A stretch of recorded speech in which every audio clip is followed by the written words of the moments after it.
Hi everyone. At ATIA this year, I attended the session What's New with Apple Accessibility. One tool that I want to highlight from that session is the Safari Reader tool. The Safari Reader tool can be found on a Mac, iPad, and an iPhone. This feature is available on all of the platforms, so no matter what device yourself or your student is using, you will have access to it. At its basic, it says here on the support.apple.com page, it is being advertised as being able to hide distractions when reading articles in Safari on the iPad. This website will also show you where to find the reader on your iPad. And you can also have it set so you can use your reader automatically. So if you know that you always want to have the distractions removed from your iPad, you can automatically have that done so you don't have to go into the reader mode every time. Here at the top, you can see I'm in the iPad user guide, and for select version, if you don't have the most up-to-date iOS version, which is version 18, you can go in and scroll through to see the other versions of the iPad user guide. So who can benefit from using this tool? Really, anyone can benefit from using this tool, but some specific examples are when you are using the Safari Reader mode, you can adjust the font style and size. You can adjust the page contrast. You can use text-to-speech to have the text read aloud. And as I said on the Apple page, you have the ability to remove distractions from that page. So now let's jump on over to the iPad to check out the Reader tool in action. Okay, so now we are on my iPad, and I picked this Wikipedia site about Marvel Comics just because I found that it had so much going on the screen, so you can really see how all of the features work. So the first thing you need to know is where to find the Reader feature. So in your search bar up here on the upper left side, you'll see the little box with the two lines. When you tap on that, it now brings up your Reader box. The first feature that I want to show within this menu is the Find feature. So on the top left-hand side, you see it looks like a document with a little magnifying glass.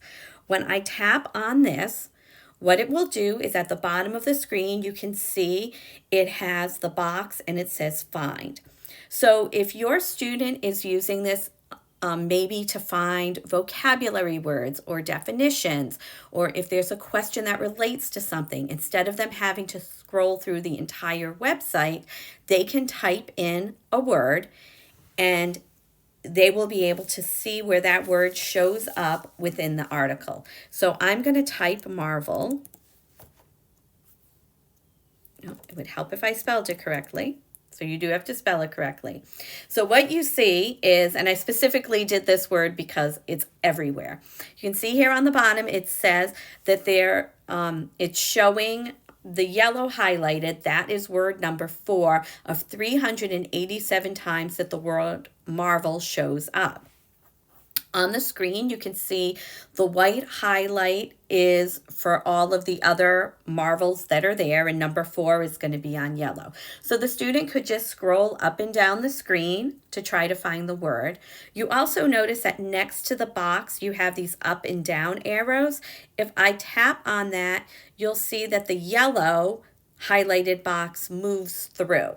So this is kind of an extreme example because again, Marvel shows up so many times, but it's also the way for me to show you that it really is going to pick up the word every single time, and that you can either scroll through the page or you can use these arrows to find the word. As I just showed you earlier, when I spelled Marvel, first I spelled it incorrectly, so it does have to be an exact match. So if you have a student that struggles with spelling, you will notice that you also have the microphone option. So the student can speak the word into the search box so they don't have to type it. So spelling does not have to be an area of concern. in being able to use this tool. When you are completed, you just tap on done, and all of those highlights go away and the search box disappears. Okay, the next feature that I want to show you, we're going to come back in here, is how you can change the font size. So in the middle, you see you have a small uppercase A and a large uppercase A. This is how you will zoom in and out of the web page. And I'm saying zooming in because basically what it's doing is it is increasing the font size, but it's doing more like a zoom than just increasing the font size. So I'm going to come back in here, and this feature I really like, which is the hide distracting items. So when you tap on that, what you can do is you can just delete specific things. So actually, I'm going to cancel this for a second. So the traditional reader mode is when you tap on show reader, it's going to get rid of everything that it deems a distraction. So the side menus, the images, all of that stuff, any pop-up ads or videos, and it's just literally pulling up the text that you have in here. Okay, but maybe you want to be able to see some of the information. Like maybe this box here in the middle that has the Marvel Comics, timeline in here. I want to see that, but I don't want to see the appearance on the side. So if I tap on hide distracting items and it says select an item, and if I tap here where this appearance sidebar is, I can tap on hide, and notice now it disappears. I can come on this side and tap hide, and it disappears. I can scroll down and say, I do want to keep this picture, because if I'm in reader mode, that picture goes away. So I can just keep scrolling down and I can read the text, but I'm just getting rid of the things that I find distracting without moving information like an image or a video that is a part of it that I feel would be important for me to look at while I'm going through the website. Now, just because you've hidden them, it doesn't mean anything. When you're done, you tap on done, and you'll have in your search bar, there's a little eye with the line through it. So that is telling you that there are items that are hidden. And if I want to have them back, I just tap back on my reader and I tap the show hidden items. And it's asked me, do I want to show them? And I'm going to say yes, show them. And now they appear. So this is a good feature. I think this is a nice example to show that if I'm in reader mode, I'm losing the images of all of those comics. I might want to see those images while I'm reading because it's going to give me that visual support. But some of the other things on the screen are very distracting to me. So it really allows you to customize what I think is distracting, let me get rid of it, and then I can always bring it back. I'm not deleting it. I'm not impacting anyone else's ability to read this website. So it is a nice feature to have. Okay. Another feature that they have, like I said before, a reason why someone may want to use this is so that they can use the text-to-speech feature. So there are two ways now that you can use text-to-speech.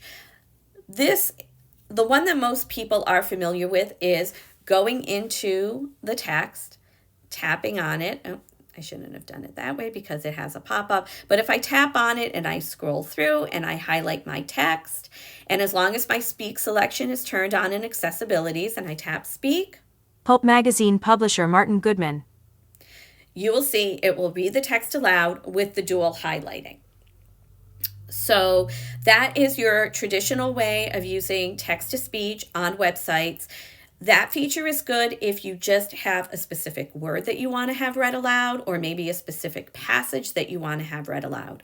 But if you want to have the entire document read aloud and don't want to have to go in and worrying about highlighting, especially if you have images and all these different boxes in there, because sometimes when you do that, the highlighting feature, to highlight what text you want to have read aloud can be a little wonky. If I go back into my reader mode and say listen to page. Marvel Comics. For the earlier comic book series or the predecessor to this topic, see Marvel Mystery Comics. Marvel Comics is a New York City-based comic book publisher, a property of the Walt Disney Company. Okay, so as you can see in this mode, it is going to act more like a screen reader. The main difference compared to a traditional screen reader is that it is not reading. A traditional screen reader would read all the menu items. So, like on the top where it says Wikipedia, donate, create account, login. A true screen reader is going to read the entire screen so that if someone has a visual impairment and they need to navigate within the screen, it's going to read everything. This listen to page is just literally going to read the text that is on the page that the website has determined this is text, not menu items. So that's a really nice feature if you don't want to use a screen reader and have to have every little thing read aloud. You just want to have that text read aloud. It will do that. One of the cons to it is that it always starts at the beginning of the article, and while you can jump around using these Marvel minus Comics. and plus Marvel was buttons founded to in jump around, 1939 by Mark. you can't go in and say, oh, I'm going to highlight, this other passage, and that's where I want the listen to page to start. So you are giving up a little bit of control. Like I said, you have the plus and minus, so you can kind of like fast forward and rewind through it, but you can't just say, I'm going to use the highlighting tool and say where I want it to go. You also have the ability to adjust the speaking rate. The slowest is 0.75, the fastest is 2 times. So if it's something, again, you have some control over that. So if you want to have the entire article read aloud, know it's going to start from the beginning, know that I have some limited navigation tools within it. This listen to page feature is nice. Then if I need to go back and say, oh, I don't need to listen to this whole thing all over again, I just want to come into this section here, I'm going to highlight it and do speak. Timely's first And publication, it's going Marvel to Comics highlight it and #1, read it aloud cover for dated me. October 1939, included the first appearance of. And then I can tap back into it to pause it. So you have a couple of different ways now that you can use your text-to-speech feature in here. The other item that you have is you have underneath here, it says summary. So I'm going to come out of this page for a second. So you can see on this website, it has a little like purple star almost at the top of the reader icon. What this is telling me is that they were able to, they being the program, was able to pull up a summary of the web page. Now, this does not work in every single web page because there was another site I was on and it didn't work. So as you can see, some of the features don't work on all of the websites. So, just keep that in mind. It's not perfect. But when I tap on it, you can see under some of the information, it says Marvel Comics, and it has the summary. And it's just giving you a very brief summary of what this article is about.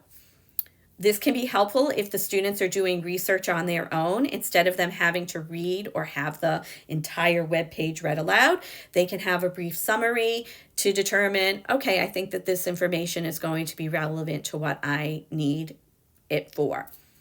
What I don't like about it is that there are no text-to-speech tools within it. So if you are needing to rely on text-to-speech to have your web page read aloud, your summary is not going to be read aloud.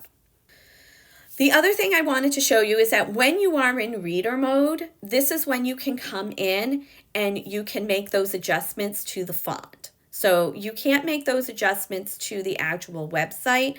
You can only do that when you are in reader mode. So let's look again here at our plus and minus. So here, using the smaller a and the larger a, I can come in and I can adjust the size of the text in that reader mode. So I have the ability to do it in there. When I tap on the reader, you can see here I have, right now it says New York. I can tap on that, and these are the different font sizes. As you can see, there are 9 font choices that you can select from in order to adjust the reading mode. What I don't like is that there is currently not what is considered a dyslexic-friendly font, like Open Dyslexic or Dyslexia left with.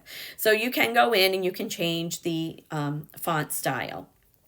You also have the contrast, so the traditional is white, background, black text, more of a cream, like a darker gray, and then a black. So not a ton of choices, but you do have the ability to adjust the contrast on there. When you're done, you just again tap on Hide Reader, and that feature goes away. So thank you for watching this video on how to use your Safari Reader tool on your iPad. I hope that you found this helpful and that you are coming away with some different ways that either yourself or your students can use this. Thank you.